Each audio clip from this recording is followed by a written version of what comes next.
ACC, ACC deb ko'p gapiraman, lekin ACC bu moliya sohasidagi yagona sertifikat emas. Bugun sizlar bilan moliya, buxgalteriya va biznes sohasidagi to'rtta eng mashhur top sertifikatlar haqida gaplashamiz. Qanday boshlash mumkin, kim boshlashi mumkin, qancha etapi bo'ladi, qancha rasxod ketadi, necha yil umrim ketadi va keyin kim bo'laman degan savollarga bugun yaxshigina javob olasiz, xudo xohlasa.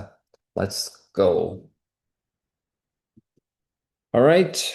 Bugun sizlar bilan ko'radigan to'rtta sertifikatimiz bu ACC, CIMA, CFA va CPA ni demak taqqoslab ko'ramiz.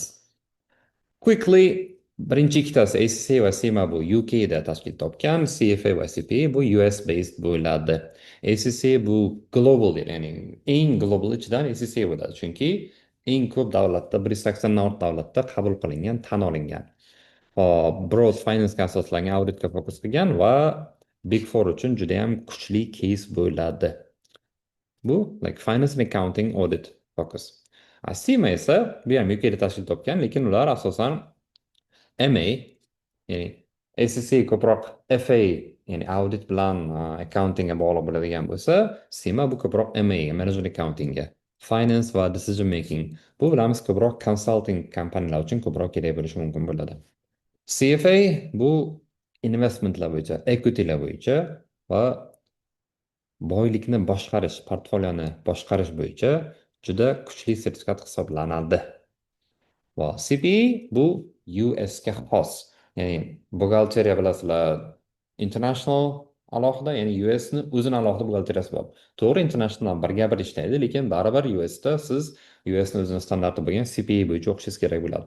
Ya'ni Amerikada aynan o'sha davlatda, Kanadada, Amerikada siz audit va soliq, buxgalteriya bilan shug'ullanmoqchi bo'lsangiz, siz CPA holder bo'lishingiz shart bo'ladi. Xo'p, ana endi pullari va davomiyligi bo'yicha. ACC 1200-2000 funt debdi. Dollarga o'tkazadigan bo'lsak, taxminan 3000 dollarga bo'lib qoladi. Va bu ancha normal summa. 2-3 yilda tugasa bo'ladi. 13 ta imtihoni bor, ya'ni exemption olsa bo'ladi yoki topshirsangiz bo'ladi masalan. Va 2027-yildan boshlab turib imtihonlar soni kamayadi va bu ham yaxshilikka. Sima. Sima bilan ACC deyarli bir xil, bir-biriga o'xshaydi. Narxlari ham bir-biriga o'xshaydi. Bu ham 2-3 yil. Buni ham 3 ta leveli bor.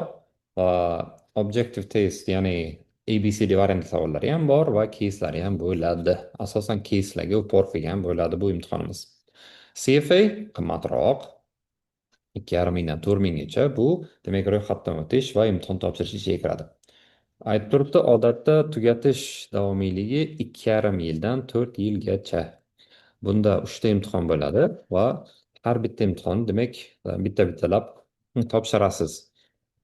Bu ACC imtihonlariga o'xshagan oson emas. Ya'ni ACCda 13 ta imtihon, CFAda 3 ta imtihon, lekin 3 ta imtihon ham ACCning 13 ta imtihonni kerak bo'lsa javobini berib qo'yadi.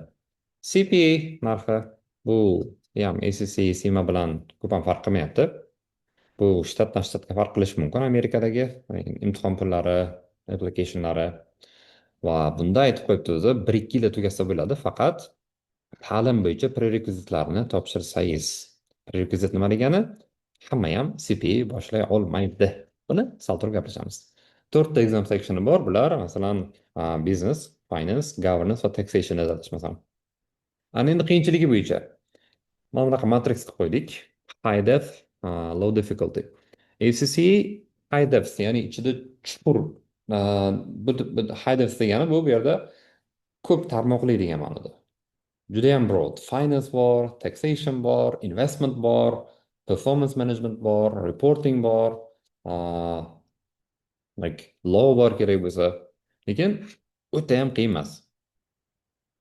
Low depth, low difficulty CPA o'ta qiyin emas aslida, lekin low depth, ya'ni bu faqat US ga moslashgan. O'sha regionga moslashgan imtihonlar. High depth, high difficulty demak top bizda CFA bo'ladi. Juda qiyin deyishadi. Well, we'll see that. Qiyin, lekin low depth bo'ladigan demak CIMA. Imtihonlari qiyin, lekin bu asosan o'sha ssenariyoga, strategic management consultingga moslashgan bo'ladi. ACCni siz yoki borib turib, demak on demand CBA centerlari bor yoki remote topshirsa ham bo'ladi, agar unaqa sentrlar bo'lmasa qaysidir davlatda. Va imtihon sanalari yilda 4 marta bo'ladi, ko'proq flexible. ACC imtihonlarda ko'proq teoriya va praktika mix qilib so'raladi. Shuning uchun ham demak, imtihonni o'tish unaqa qiyin emas. SIMAda demak, case study'larga ko'proq urg'u berilgan deb aytdim. Bu sizni demak hayotdagi case study'larga, real life example'larga yaxshiroq tayyorlay oladi. CFA o'ta texnik imtihon bo'ladi bu. Judayam texnik imtihon. Bunaqasini siz uncha muncha ko'rmaysiz. Va bunga tayyorlanish ham judayam intensiv bo'lishi kerak. CPA aytganimday, USni General Accepted Accounting Practice'lariga, standartlariga moslashgan bo'ladi va aynan US uchun ko'proq. Kimlar boshlay oladi? ACC va SIMA uchun sizda hech qanaqa boshlang'ich majburiy daraja yo'q. Studentmisiz, maktab o'quvchimisiz, kollej o'quvchimisiz, yo'nalishingiz biznes, moliya, buxgalteriyadan butunlay boshqami? Farqi yo'q. Boshlay olasiz. Flexible. CFA uchun esa siz moliyaga o'xshash yo'nalishda yoki oxirgi kurs bitiruvchi yo'nalishda bo'lishingiz kerak, 4-kurs yoki bitirgan bo'lishingiz yoki master's degree bo'lishingiz kerak. Bo'lmasa boshlay olmaysiz. CPA uchun 150 credit hour education deyilgan. Ya'ni bu sizni universitetda o'qigan 4 yilingizni qamrab olishi mumkin. Va undan tashqari requirementlar ham bo'lishi mumkin agar qaysidir fanlarni o'qimagan bo'lsangiz. ACC'da biz aytdik 3 ta stage bor hozircha. Bular demak ozgina o'zgaradi, ko'p emas. Hozircha shunday applied knowledge, bu F1 dan F3 gacha. Applied skills, bu F4 dan F9 gacha va strategic professional P1 dan P7 gacha imtihonlar. Ichida majburiylari bor, ichida optionlari bor. Shunda 13 ta imtihon topshirib, 3 yillik experience olganingizdan keyin siz to'laqonli member bo'lasiz. SIMAda bunda ham aytganimdek 3 ta level imtihon bo'ladi va siz opit bilan, experience bilan bunda ham SIMA holder bo'lasiz. CFA'da 3 ta imtihon, lekin sizga 4 yil kerakli joyda ishlaganingizdan keyingina sizga CFA charter holder degan darajani beradi. CPA'da 4 ta exam section bor aytganimdek va 150 kreditli universitetni bitirgan bo'lasiz bunda. Undan keyin imtihon topshirasiz. Undan keyin 1-2 yillik supervised work experience deydi. Demak, nazorat ostida sizga kimdir, shu haqiqatdan ham mana shu CPA bo'yicha ishladi degan evidence berish kerak. Va hamma imtihonimizda etika bor. Etika imtihonini o'tganingizdan keyin siz demak CPA bo'yicha ham charter holder bo'lishingiz mumkin. Endi bu sertifikatlar kimlar uchun? ACC aytib turibdi, Global Accountants. Auditor bo'lmoqchimisiz, tax bo'yicha mutaxassis bo'lmoqchimisiz yoki Big 4 ga kirmoqchimisiz, global ishlamoqchimisiz, ACC'ni bosing. SIMA management accounting bo'yicha, strategy rollar bo'yicha, consulting, kompaniyani strategiyasini tuzish, unga olib borish bo'yicha, demak SIMA yaxshiroq. CFA aytganimizdek, katta boylarni, pullarni boshqarish, banklarda researchlar qilish, investment bankingda ishlamoqchi bo'lsangiz, CFA ko'proq suitable bo'lishi mumkin, lekin aytganimdek, uni siz darhol boshlay olmaysiz. CPA USda public accounting qilaman desangiz va tax accounting qilaman desangiz, CPA ni bosish kerak. Faqat u uchun ham siz ma'lum bir darajaga chiqqan bo'lishingiz kerak bo'ladi. Hop, ACC ko'pincha UK ni o'zida va Middle East deganda biz to'g'ri tushundingizlar, o'sha Qatar, Birlashgan Arab Amirliklarini tushunamiz va Asiyada mashhurroq. SIMA o'sha UK, Indiya, bu ham Middle Eastda ham mashhur. Demak, ACC bilan SIMA birga yuradi deyarli. CFA ko'proq investmentlar to'planadigan joylarda mashhur bo'ladi. Bu Gonkong bo'lishi mumkin, Amerika bo'lishi mumkin, Singapur bo'lishi mumkin. CPA bu Kanada va asosan Major US. Xo'p, ACC kim bo'lishingiz mumkin?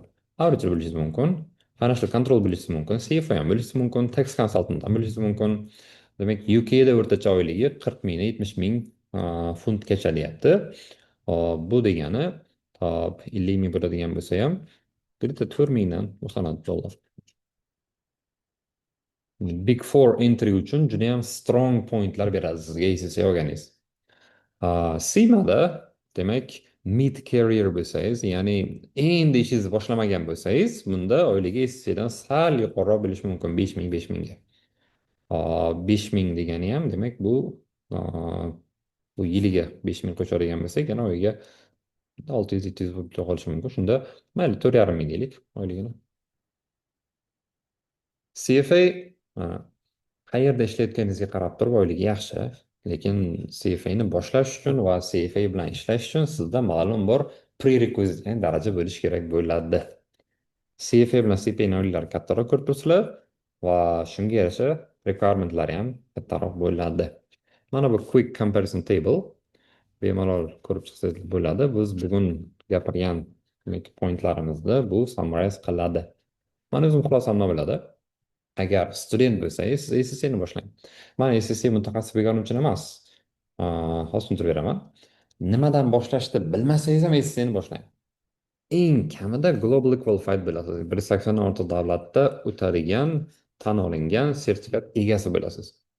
Xo'p, agar yana SSCni oldingizda nimadir yetmayapti menga, yana o'qimoqchiman desangiz, vaqtingiz bo'lsa, sharoitingiz bo'lsa, pulingiz bo'lsa, unda qolgan sertifikatlarga, ya'ni CFA va CPA ham chuqurroq, ham oyligi yaxshiroq deb o'ylasangiz agar va yo'nalishga to'g'ri keladigan bo'lsa, o'sha sertifikatlarni sizga shortkat bo'ladi desak. Nimaga desangiz, masalan, ingliz tilini zo'r bilishingiz, IELTS balli zo'r bo'lgani sizni yaxshi o'qituvchi qilib qo'ymaydi. Lekin yaxshi o'qituvchi bo'lishingiz uchun, ingliz tili o'qituvchi bo'lishingiz uchun sizga strong case bo'ladi, to'g'rimi? Va o'qituvchi bo'lish uchun Delta, Celtaga o'xshagan sertifikatlar olishingiz kerak bo'ladi. IELTSiz yaxshi bo'lgani siz mana shu sertifikatlarni ham olishingizni osonlashtiradi. Masalan, men o'zim shaxsiy demak hayotim qanaqa bo'lgan? SSC bo'yicha ingliz tilim yaxshi bo'lgan, mana shu matematikani tortib ketgan. Matematikada kamchiligim tortib ketgan. Ya'ni demak, ingliz tilidagi manbalar bilan o'qib men yaxshiroq tushunganman. Ikkalasi qo'shilib turib, meni demak grantga olib kirgan, undan keyin universitetdagi baholalarim ham yaxshiroq bo'lgan. Universitetdagi baholarim yaxshiroq bo'lganidan keyin meni vaqtim bo'lgan. Qo'shimcha nimadir o'qishga. Ingliz tilim yaxshi, matematikam yaxshi, vaqtim bor. SSCni tezroq o'qiganman, ko'proq topshiriq olganman. Va bular hammasi qo'shilib turib, menga accounting, finance, business knowledge berganidan keyin menda demak jimatdan yaxshiroq tayyorlanish bo'yicha strong case bo'lgan. Demak, borib hammasi yig'ilib boradi. Bilasizlar, mozaikani demak bitta piece bor. Demak, mana bunaqa bo'lsa masalan, yana bitta piece bor. Mana bunaqa bo'ladi. Manda hammasi yig'ilib hali oxiriga yetgani yo'q, lekin borgan sari aniqroq picture namoyon bo'lyapti. Sizda ham agar SSCdan boshlaydigan bo'lsangiz, birinchidan manba ko'p, ikkinchidan O'zbekistonda talab ko'p, uchinchidan siz SSCni tugatgandan keyin och qolmaysiz. Nima, noningizni bemalol topa olasiz, xudo xolasa. Va qolgan sertifikatlar uchun masalan, yo'q, men bittada o'qishni bitirgandan keyin CFA boshlayman deysiz, nima bo'ladi bilasizmi? Ko'p hollarda o'qishni bitirasiz, ishga kirishingiz kerak, ishni nagruzkasi bor, oyligi zo'r bo'lmaydi, uni o'qish kerak bo'ladi. Hatta SSC bo'lganda yaxshi bo'lardi deb qo'yasiz o'sha payt. Va u paytda sizni hozirgi, demak, studentlik davridagi g'ayratingiz, shijoatingiz ozgina pasaygan bo'lishi mumkin ko'p hollarda. Shu sababdan hozir vaqtida boshlang. Qaysi birini boshlay olasiz, boshlang. Qaysi biriga mos keladi, o'shani boshlang. Keyin afsus qilmaysiz, xudo xolasa. This is Abdul Karim Rustamov, an SSA member, and this is the video about major finance and accounting certifications, their quick comparison.